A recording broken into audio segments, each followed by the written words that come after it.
नमस्कार दोस्तों, आज हम बात करेंगे इंडिया में सीनियर सिटीजन के लिए सबसे बढ़िया इन्वेस्टमेंट प्लान के बारे में। यानी आज हम बात करने वाले हैं सीनियर सिटीजन सेविंग स्कीम के बारे में। देखिए, सीनियर सिटीजन स्कीम से रिलेटेड हमारे दिमाग में बहुत सारी कंफ्यूजन है और हाल फिलहाल में इस स्कीम में बहुत बदलाव किए गए हैं। तो आज की वीडियो में हम ये सारे बदलाव जो हुए हैं, सारे रूल्स को हम डिस्कस करेंगे। उसके साथ साथ आज की वीडियो में हम ये भी जानने वाले हैं कि फिलहाल हमें इस स्कीम में कितने रुपए इन्वेस्ट करने पर कितने रुपए मिलेंगे और ऐसे कौन से तरीके हैं जिससे हमें इस स्कीम में ज्यादा से ज्यादा फायदा हो सकता है। तो आज की वीडियो हमारी 3 पार्ट्स में डिवाइड रहेगी। पहले पार्ट में हम स्कीम के बेनिफिट्स के बारे में जानेंगे, दूसरे पार्ट में हम जानेंगे कि कितने रुपए इन्वेस्ट करने पर कितने रुपए मिलेंगे, सारी कैलकुलेशन जानेंगे और फिर जानेंगे हम वो तरीके जिससे हमें इस स्कीम में ज्यादा फायदा होगा। तो सबसे पहले बात कर लेते हैं सीनियर सिटीजन सेविंग स्कीम के बेनिफिट्स की। देखिए, सीनियर सिटीजन सेविंग स्कीम एक ऐसी स्कीम है जिसमें फिलहाल आपको सबसे ज्यादा ब्याज मिल रहा है। देखिए, कोई भी ऐसी स्कीम पोस्ट ऑफिस की नहीं है जिसमें आपको इससे ज्यादा ब्याज मिलता हो। देखिए, जैसा कि आपको नाम से ही पता चल रहा है, सीनियर सिटीजन सेविंग स्कीम यानी ये एक ऐसी स्कीम है जो सीनियर सिटीजन यानी जो 60 साल से ऊपर उम्र के लोग हैं उनके लिए बनाई गई है। लेकिन कुछ केस ऐसे भी हैं जिसमें 60 साल से कम उम्र के लोग भी इसमें खाता खुलवा सकते हैं, वो आगे हम डिस्कस करेंगे। उसके बाद इसका जो ब्याज बनेगा वो हर 3 महीने में आपके सेविंग अकाउंट में आता रहेगा। और ये ब्याज कब कब आएगा? ये ब्याज आपके अकाउंट में 1 जनवरी, 1 अप्रैल, 1 जुलाई और 1 अक्टूबर को आपके अकाउंट में आ जाएगा।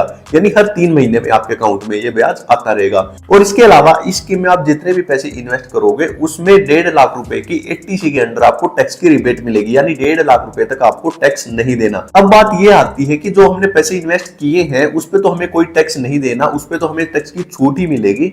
लेकिन जो हमें ब्याज मिल रहा है हर 3 महीने, क्या उस पर हमें टैक्स देना पड़ेगा? देखिए, अगर आपका सालाना ब्याज 50,000 रुपए से कम है उस कंडीशन में आपको 80TTB के अंडर टैक्स की रिबेट मिलेगी। लेकिन अगर आपको जो ब्याज मिल रहा है वो 50,000 रुपए से ज्यादा है तो उस कंडीशन में आपको अपनी टैक्स स्लैब के हिसाब से टैक्स देना होगा। और अब बात आती है क्या इस स्कीम में टीडीएस कटता है? इस स्कीम में आपका टीडीएस कटेगा। अगर आपका सालाना ब्याज 50,000 रुपए से कम है तो आपका टीडीएस नहीं कटेगा, अगर उससे ज्यादा है तो आपका टीडीएस कटेगा। और अगर आप चाहते हैं कि आपका टीडीएस ना कटे तो आपको 15H फॉर्म भर के देना होगा, उस कंडीशन में आपका टीडीएस नहीं कटेगा। और जैसे कि हमने पहले ही आपको बताया था, सीनियर सिटीजन सेविंग स्कीम एक 5 साल की स्कीम है और किसी ऐसे कंडीशन के कारण आपको एक खाता 5 साल से पहले बंद करवाना पड़ जाए तो उस कंडीशन में खाता आपका बंद हो जाएगा। अगर आपको अभी खाता खुलवाए 1 साल भी नहीं हुआ है और आप ये खाता बंद करवाना चाहते हैं तो उस कंडीशन में आपका खाता तो बंद हो जाएगा, लेकिन आपको जो ब्याज मिल चुका है हर 3 महीने में वो आपको वापिस करना पड़ेगा। यानी 1 साल से पहले अगर खाता बंद करवाओगे तो आपको कोई ब्याज नहीं मिलेगा।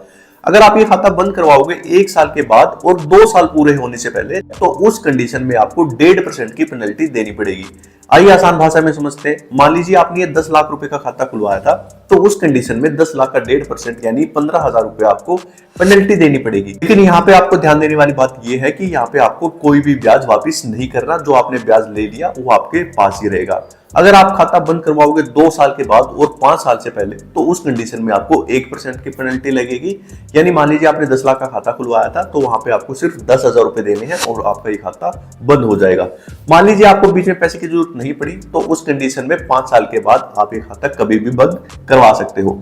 और अगर आप चाहते हो कि हमारा ये बहुत ही अच्छा ब्याज आ रहा है, बहुत अच्छा ब्याज मिल रहा है और इसको हम आगे बढ़वाना चाहते हैं, उस कंडीशन में आप इस अकाउंट को 3 साल के लिए एक्सटेंड करवा सकते हो। यानी 3 साल के लिए आपका और ये खाता चलता रहेगा। लेकिन यहाँ पे ध्यान देने वाली बात ये है, मान लीजिए आपने ये खाता 3 साल के लिए आगे बढ़वा लिया तो उस कंडीशन में अगले 3 साल के लिए आपको जो ब्याज है वो उस ब्याज दर के हिसाब से मिलेगा। जब आपने खाता बढ़वाया उस टाइम पे इस अकाउंट की जो ब्याज दर होगी उस ब्याज दर के हिसाब से आपको अगले 3 साल तक ब्याज मिलता रहेगा। और मान लीजिए आपने 3 साल के लिए खाता आगे बढ़वाया था लेकिन ऐसा हुआ कि आपको ये खाता कुछ ही दिनों के बाद बंद करवाना पड़ जाए, उस कंडीशन में मान लीजिए आपने 3 साल के लिए बढ़वाया था और अभी 1 साल नहीं हुआ तो उस कंडीशन में भी आपको 1% की पेनल्टी देनी पड़ेगी। अगर आपके खाते को चलते हुए 1 साल से ज्यादा हो चुका है एक्सटेंड के बाद तो उस कंडीशन में आप कभी भी खाता बंद करवा सकते हो, आपको कोई पेनल्टी नहीं लगेगी। और आप ये 3-3 साल का करके कितने ही टाइम के लिए खाता आगे एक्सटेंड करवा सकते हो।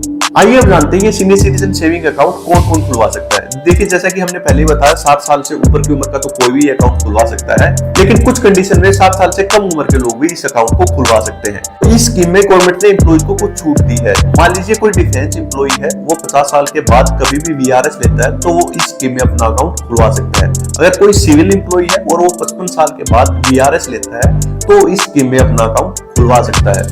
और दोनों ही कंडीशन में ध्यान रखने वाली बात ये है कि जब भी उनको रिटायरमेंट के बेनिफिट मिले उसके 3 महीने के अंदर अंदर उनको स्कीम में इन्वेस्ट करना पड़ेगा, तभी वो इस स्कीम में अपना खाता खुलवा सकते हैं। इसके अलावा कोई ऐसा इंप्लॉई है जिसकी उम्र 50 साल हो चुकी है और भगवान ना करे उसकी डेथ हो जाती है, तो उस केस में उसके स्पाउस, पत्नी या पति जो भी है वो इस स्कीम में अपना अकाउंट खुलवा सकते हैं। और ये सीनियर सिटीजन सेविंग अकाउंट हम किसी भी दूसरे अकाउंट की तरह ज्वाइंट अकाउंट नहीं खुलवा सकते। ये अकाउंट सिर्फ और सिर्फ हम अपने स्पाउस के साथ ही अपना ज्वाइंट अकाउंट खुलवा सकते हैं, यानी पति पत्नी ही ये ज्वाइंट अकाउंट खुलवा सकते हैं।